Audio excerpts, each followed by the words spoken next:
Hey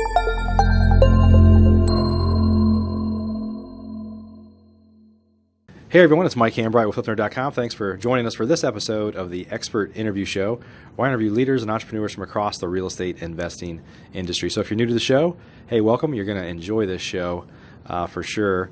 And if you're been around for a while, you listen to us regularly, or a member of FlipNerd.com, we appreciate you and welcome back. If you're not a member of FlipNerd.com yet, you can set up a new account in probably about 15 or 20 seconds. So just go to FlipNerd.com. This is episode number 290 with Sharon Vornholt. Sharon's a real estate investor, an author, a blogger. She's a fellow podcaster. She's got her hands in a bunch of things and has a lot of experience that she's going to share with us today. In fact, we're going to spend the first half of the show, for those of you that know that we've changed our format in 2016 here, the first half of the show, we're going to talk about a topic, and specifically we're going to talk about team structure. Sharon and I were talking about this personally beforehand, just how we do things using virtual assistants or staff or what you have to do on your own. And we thought, hey, this would be a great topic because real estate investors talk about this all the time.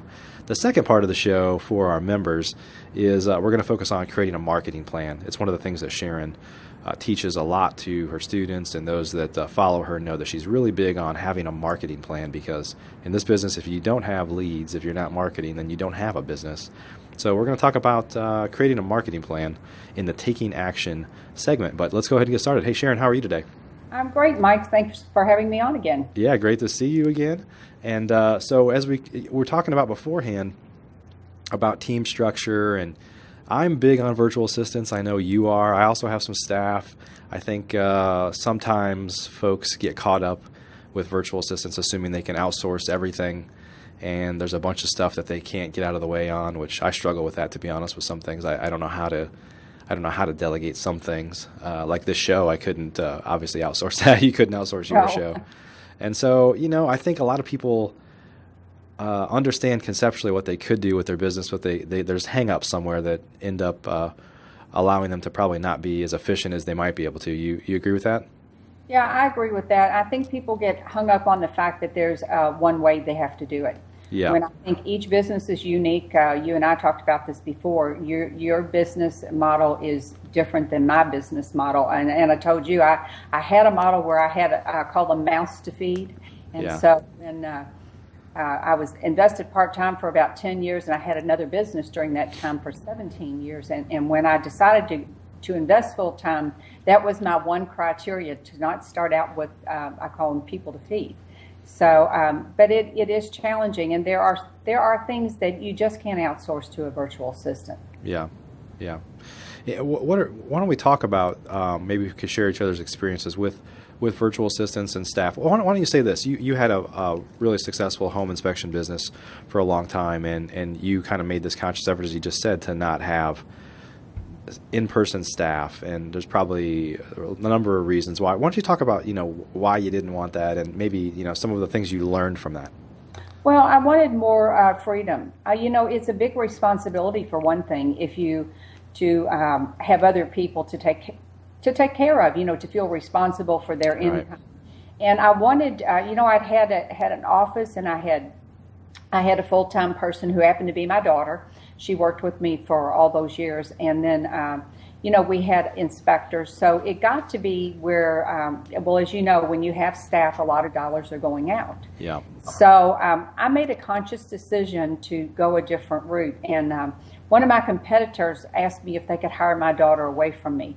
And so she went part-time for a while. And then, we all agreed it was a great opportunity for her. And it was one more step in my direction to just be, having pieces out there, having team members, but not necessarily sitting in my office. So, but I was lucky that she still did a lot of things for me. Some of the things that you would have an assistant do, she still did for me, and I still paid her to do those things. So that was a big advantage. Yeah. But, I use virtual assistants. I've had an intern, and now I've got another investor who's also an agent that's helping me with the real estate side, which has been great. Okay. Yeah, one of the things that I think, so I have gosh, we have 3 or 4 virtual assistants and a handful of staff in my office. And then in terms of virtual, I mean, I have a bunch of other virtual people. In fact, the person that creates this very show that does all the editing and stuff is in the Ukraine. And I have a full-time web developer that's, he's not a virtual assistant, but he works virtually because he is probably 1,000 miles away from where I'm at. So it's interesting how, technology enables you to do more and more virtually. But there's some limitations on that for sure. Some of the stuff, especially web development and things like that, if even video creation, if you want to discuss a video, you have to render it and then find a way to send it, have the person open it up and say, no, I want to change this. And it creates a lot more potentially, duplicate work and duplicate effort in there as well. Yeah, it's hard. And I got really lucky with my virtual assistants. I've heard, I had one that I thought was going to work out well, and then he was in the Philippines. I think he was never seen again after the tsunami. So I'm not sure really what happened to him. But in that process of having my work kind of stuck with, I was using someone off of Odesk, which is Upwork now, I think is what it's called. Yep. They found me a gal who was just great. I got incredibly lucky. She's been with me about 3 years now. Oh, great. And then when I needed someone with a more skilled, like a very skilled person, the person that does all the podcasts and editing and all of that sort of thing, he's in the Philippines, but he actually has an MBA. So he's a very educated guy. Yeah. Now, the downside is he has a full-time job. So, pardon me. Yeah. I have to kind of work around his schedule. Yeah. Yeah, and in some ways that works, in some ways it doesn't. I mean, I guess one of the things about the Philippines is it's, depending on where you're at, for me, they're plus 13 hours usually, so it's conceivable that they could do work during their hours and then work kind of during my hours a little bit as well. Yeah, and, if I think if you want an assistant, it's very difficult to have someone overseas. Yeah, I agree with that. I think they need to be here, and if you're going to have someone answering your phone, they could be anywhere in the U.S. and still be answering your phone. So there are times and tasks where it'll work very well for the person not to be physically even in your state. But other times, you need someone who's outside your door. Or you need somebody much closer. Yeah, one of the things that we found, whether it's staff in our office, certainly with virtual assistants or virtual staff that are elsewhere, is I think this is where a lot of people fail with VAs, because I've talked about VAs and I talk to people that, I hired somebody and it just didn't work out. And I usually say, well, why didn't they work out? It usually leads back to probably something that the person that hired them did wrong, which was, in my experience, you have to be, and you can do this with virtual, you say Filipino-based or Indian-based virtual assistants, is you have to be very kind of checklist-oriented. These are exactly what you do. Don't leave things open to interpretation, because it'll get interpreted in a way differently than what you meant. And in my experience, fortunately in real estate, there tend to be a lot of things that you do over and over and over again, right? Second Wednesday of each month, do this. Every Tuesday, do that. And so our business is very kind of checklist oriented anyway. But I think people need that. They need that direction. Otherwise, they're not going to be efficient. I think there's two parts to that. I think you have to hire a virtual assistant just like you're hiring somebody to sit in your office. Yeah. What I like to do is, if I'm going to search someplace like Odesk, rather than putting a job listing out there, because then everybody has the skills you're saying you need, is I search for the person. So I think you get a better quality person from the get-go. And then once I've narrowed it down, I do a Skype interview. Now, that's the first piece, I think, is to hire well. To take your time and hire someone. And you have to be compatible just, talking to them and liking them. Sure. So the second part is exactly what you said. And for lack of a better name, I created what I called a task packet. Now, one of the first things that I outsourced, and very quickly you find out some things we know that not everybody knows. Like my VA did not know what Craigslist was. So I typed up an overview of the job, and then I took it down to, here are the steps to doing the job, to here are the exact ads I want you to use, and then I shot a screen capture video with a tool I love, Screencast-O-Matic, which is free. Yeah. And I said, I went through the entire process.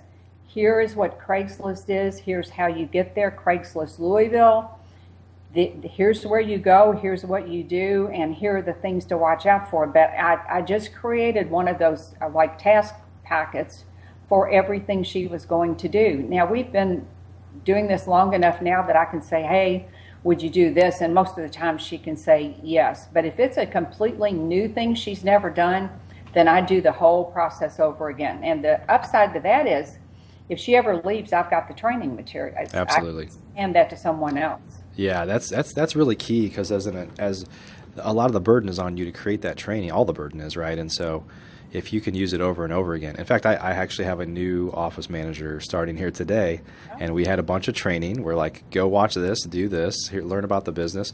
We had created some other trainings before, like on, real estate investing or whatever. And so we're like, there's some things we created for her, and there's some things that we created in the past that we were able to recycle about how to do certain things. And it makes the process a lot easier. And, when you have assistants in your office or even virtual assistants, there tend to be entry-level type roles. There tend to be more kind of turnover. And so if you're kind of planning for the future of, well, if somebody turns over, I can share this with them again. And I think that's awesome. Yeah, I've been lucky, but I do try to create a personal connection with my VA. I'm very I give them a Christmas bonus. I know when it's their birthday, and it's kind of like they'll email me and say, "Hey, my son just won an award," or so. I think that we have a relationship. Yeah. I think that's great. And in my experience, I don't know what yours is in the Philippines in particular.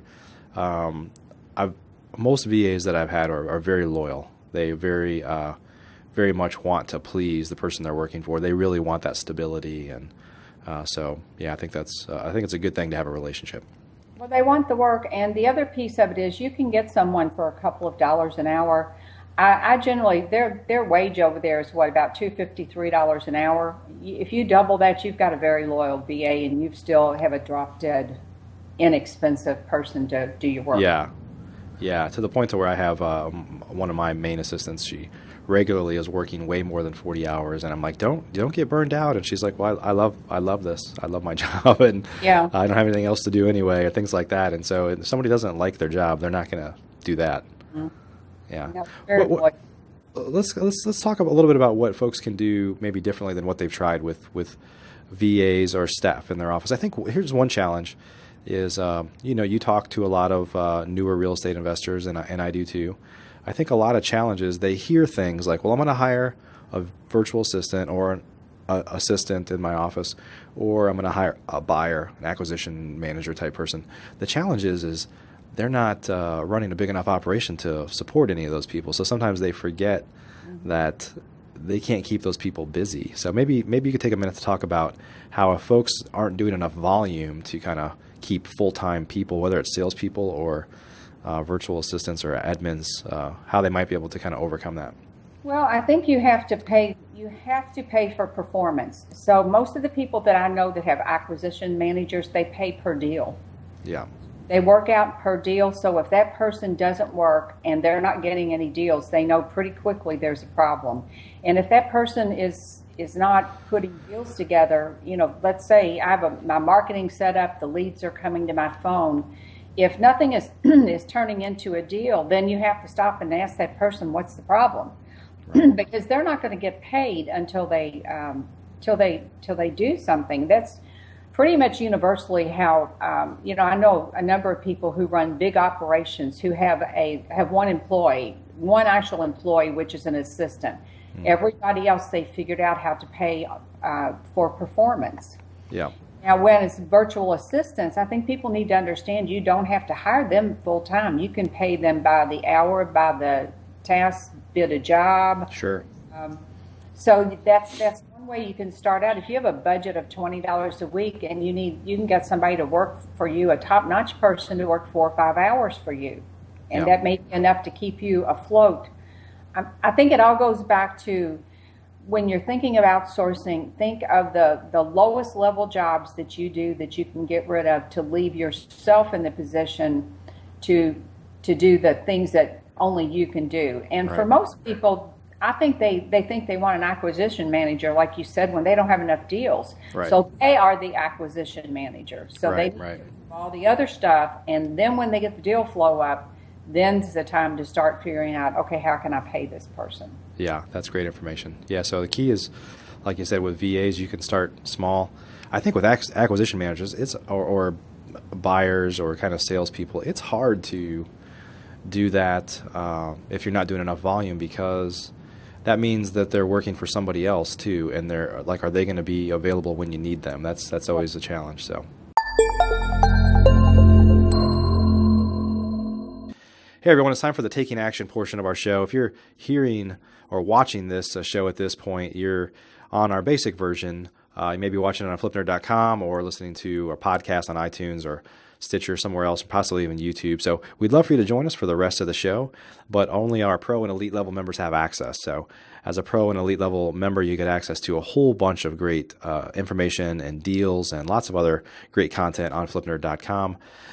So if you want to continue joining us, please go on over to flipnerd.com/show290. flipnerd.com/show290. This is episode 290 with Sharon Vornholt. Are you a member of flipnerd.com, the most robust real estate investing platform in existence, where you can find off-market wholesale deals and great vendors literally in your market? You can get access to advice from experts and learn about local clubs and events right in your backyard. If not, please visit flipnerd.com and register for a free account. You can register in less than a minute. It's pretty much the coolest site that's ever existed in the real estate investing industry, so get on over to flipnerd.com.